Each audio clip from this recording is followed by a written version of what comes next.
La magie de la foi. Chapitre 7. Maîtriser les sentiments. Les Grecs disaient « Homme, connais-toi toi-même ».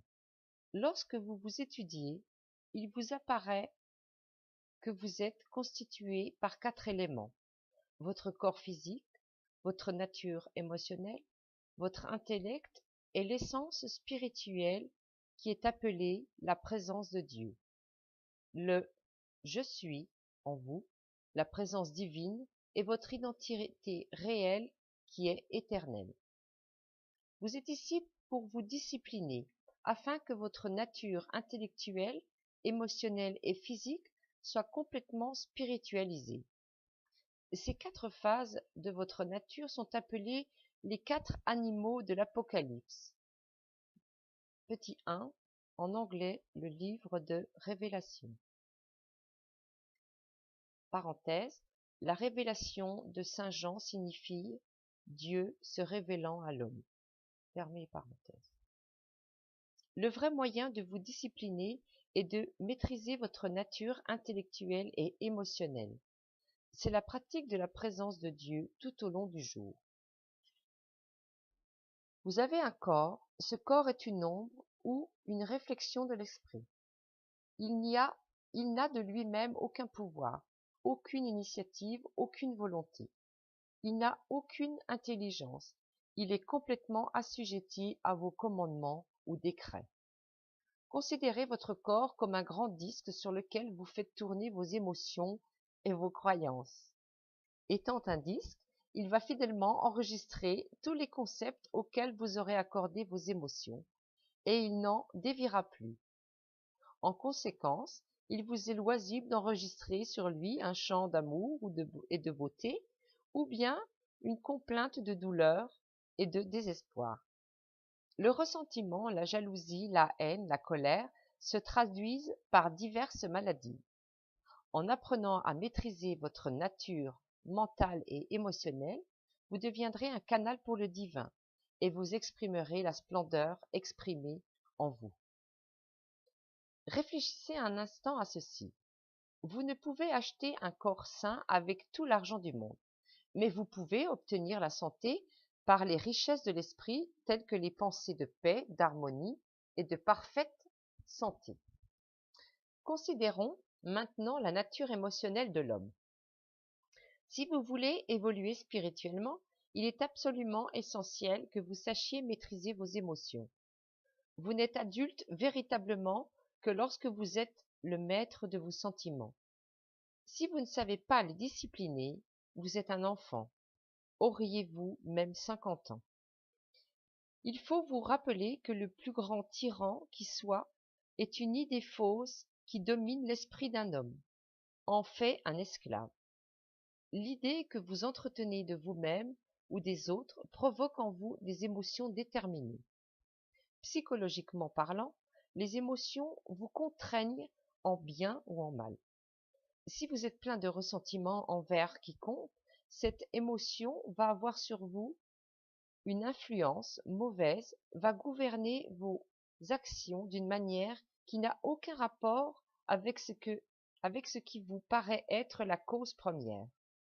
Alors que vous voudrez être amical et cordial, vous serez désagréable, cynique et amer. Alors que vous voudrez être en bonne santé et prospère, vous verrez tout aller mal dans vos affaires. Ceux qui lisent ce livre savent qu'ils sont capables de choisir un concept de paix et de bonne volonté. Acceptez en votre esprit l'idée de paix et laissez-la vous gouverner, vous guider. Kimby fait remarquer que les idées sont nos maîtres et que nous sommes esclaves des idées que nous entretenons.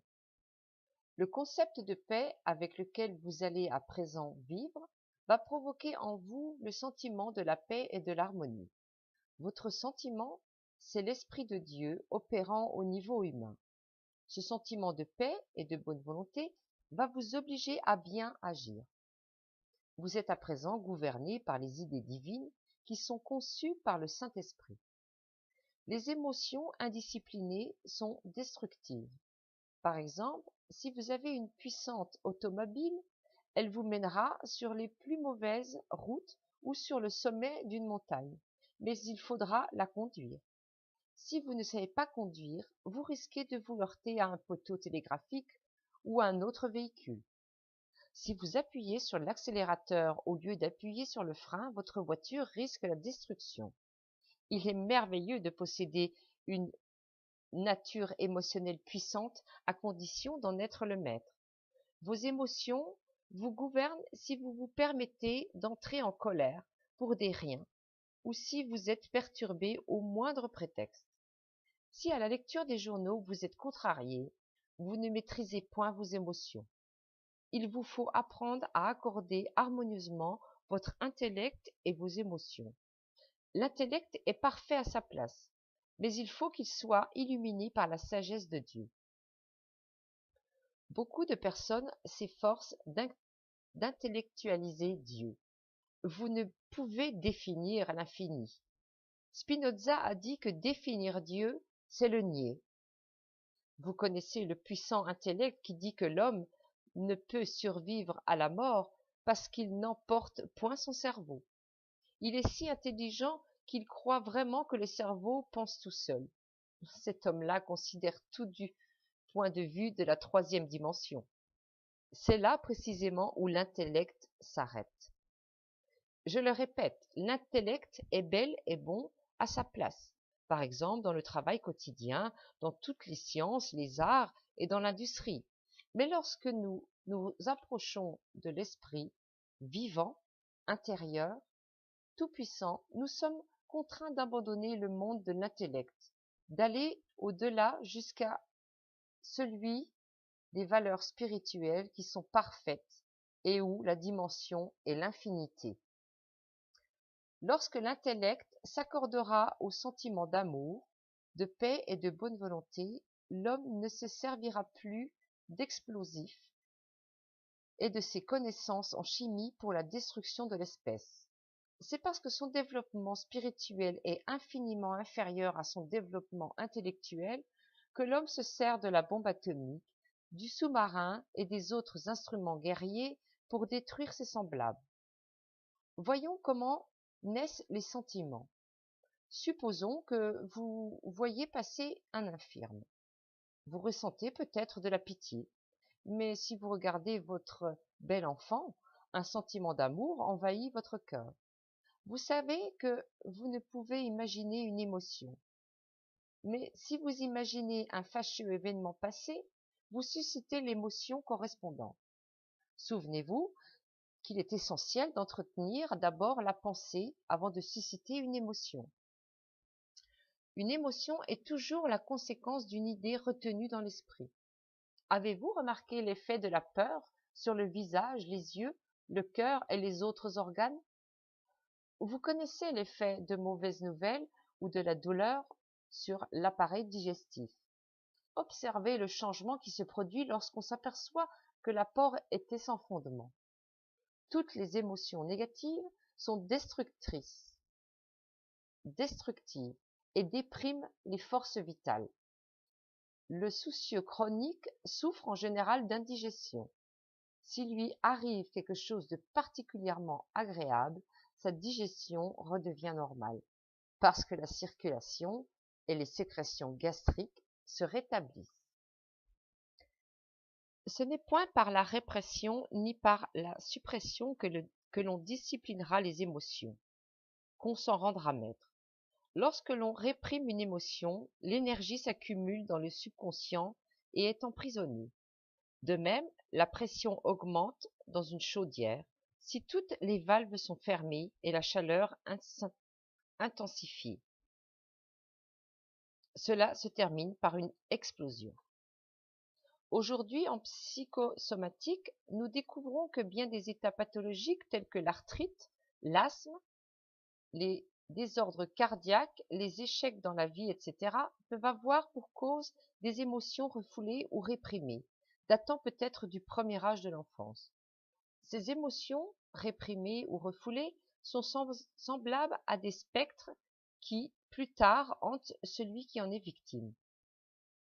Il y a un moyen spirituel et psychologique de les bannir de l'esprit. Le moyen idéal est celui de la loi de la substitution. Il s'agit de substituer une pensée positive, constructive à une pensée négative. Lorsque les pensées négatives se présentent à votre esprit, ne luttez pas contre elles. Pensez simplement à Dieu et à son amour. Vous verrez disparaître les pensées négatives. Je vous le dis, ne résistez pas au mal. Matthieu v. 39. Si quelqu'un est craintif, l'émotion positive de la foi, de la confiance, détruira complètement sa peur. Si vous souhaitez sincèrement maîtriser vos émotions, il faut d'abord maîtriser vos pensées. Vous substituerez ainsi l'amour à la crainte. À l'instant même où vous recevez l'impulsion de l'émotion négative, supplantez-la par celle de l'amour et de la bonne volonté. Au lieu de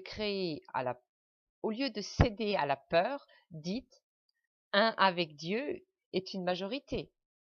Remplissez votre esprit de concepts de paix, d'amour et de foi en Dieu. Alors les pensées négatives ne pourront plus entrer. Il est bien plus facile de détruire, de réduire à néant les pensées négatives au moment où elles se présentent à l'esprit, plutôt que d'essayer de les déloger lorsqu'elles ont pris possession de votre esprit. Refusez d'être une victime d'émotions négatives en maîtrisant votre pensée et en la dirigeant vers Dieu et ses attributs. Vous pouvez être maître de toutes les émotions, de toutes les conditions. Celui qui est lent à la colère vaut mieux qu'un héros, et celui qui est maître de lui-même que celui qui prend les villes. L'Apocalypse traite de la maîtrise de la vie intellectuelle et émotionnelle de l'homme. Au chapitre 4, versets 6, 7 et 8, nous lisons « Devant le trône s'étend comme une mer de verre semblable à du cristal, et au milieu de chacun des 4 côtés du trône se tient un animal couvert d'yeux, d'œil, devant et derrière.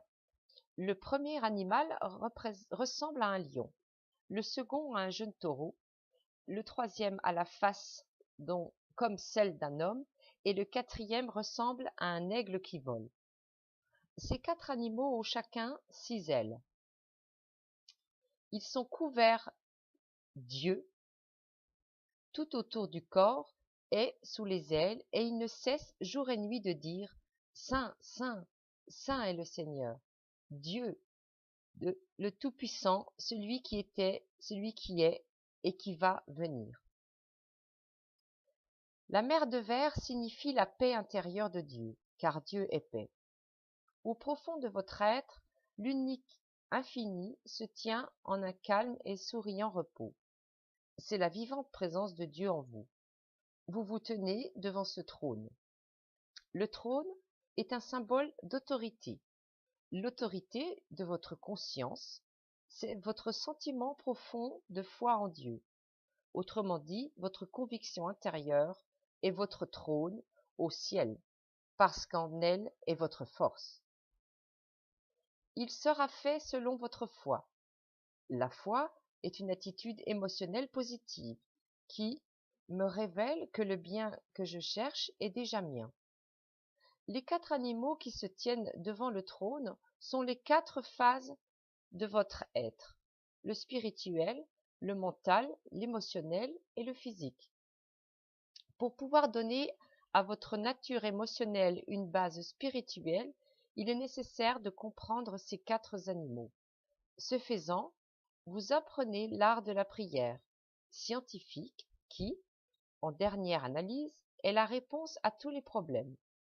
Étudiez ces 4 puissances de la conscience. Le lion est le roi de la jungle. Il représente Dieu, votre « je suis ». Le taureau, c'est la bête de somme, votre fardeau et votre désir. Vous travaillez dans votre imagination pour que votre désir prenne corps dans votre conscience. Le Verseau, celui qui porte l'eau, signifie la méditation. Le mot méditation veut dire se repaître de Dieu ou de votre bien, vous repaître de votre idéal.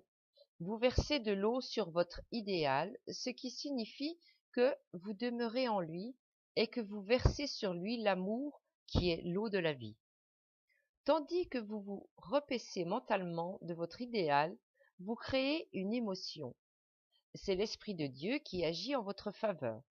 Votre émotion, votre sentiment, c'est le Saint-Esprit agissant au niveau humain. Dieu est une puissance réactive, réciproque en vous-même. Votre émotion réagit suivant la nature de l'idée que vous entretenez. C'est la puissance de votre sentiment qui imprime profondément l'idée dans le subconscient. Ceci s'appelle l'aigle ou le scorpion, ce qui veut dire l'imprégnation divine.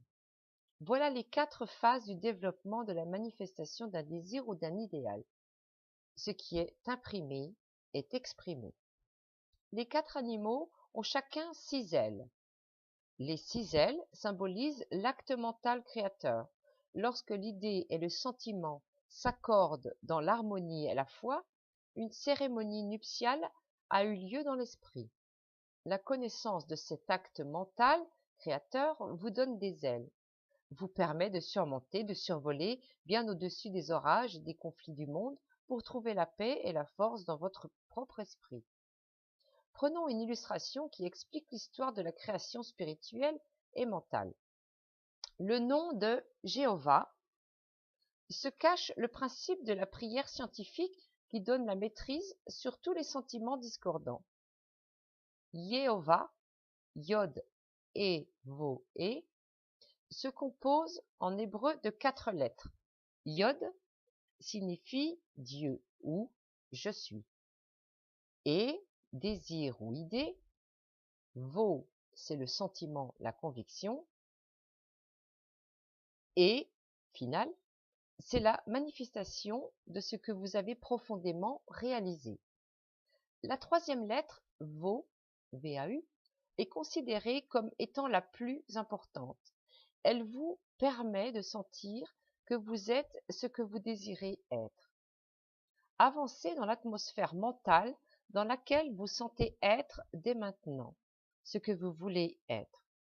Cet état d'âme va se stabiliser en vous et vous allez ressentir la joie de la prière exaucée. Le mot « vo » signifie également « clouer ». Clouer votre désir, c'est le fixer dans la conscience de telle sorte que vous êtes en paix à son sujet. Souvenez-vous que vous n'êtes pas obligé de vivre dans un monde de maladie et de désarroi créé par vos propres erreurs, par votre ignorance. Vous avez le pouvoir d'imaginer et de sentir que vous êtes ce que vous souhaitez être. En acceptant complètement votre désir mentalement, par cette absorption même, vous avez fait la réalisation complète du nom, du processus créateur de Dieu tel que le nom le décrit, Yod-E-Vo-E. Autrement dit, vous avez mené à son terme, dans votre esprit, le processus créateur tel que le décrit Troward dans son Mystère et signification de la Bible. Savoir prier scientifiquement, c'est être capable de maîtriser vos sentiments.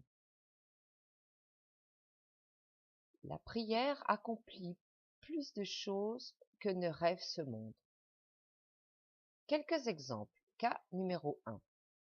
Un soldat de retour de Corée me raconta que lorsqu'il était saisi de frayeur, il se répétait « L'amour de Dieu m'entoure et me précède ».